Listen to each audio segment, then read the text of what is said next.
استحکام پارٹی، اس کا فیوچر آپ کو کیا نظر آ رہا ہے؟ کیونکہ اب جو بھی آ رہا ہے وہ سیدھا استحکام پارٹی کو جوائن کر. استحکام پارٹی جو ہیں،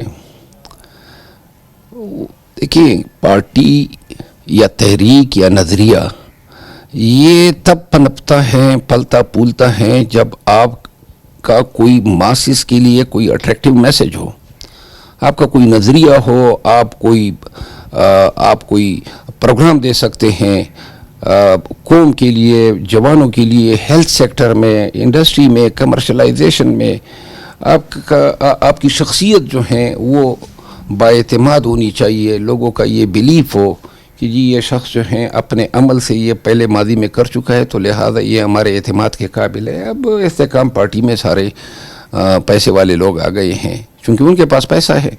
اور اب ان کے پاس گئے کون ہیں؟ محمود بولی اور وہ جو سابق گورنر سندھ تھا، اور علی زیدی اور چوہان، اور یہ آپا کیا نام ہے اس کا، فردوس آپا. ہاں فردوس آپا. تو یہ لوگ الیکٹیبل جی نہیں ہیں.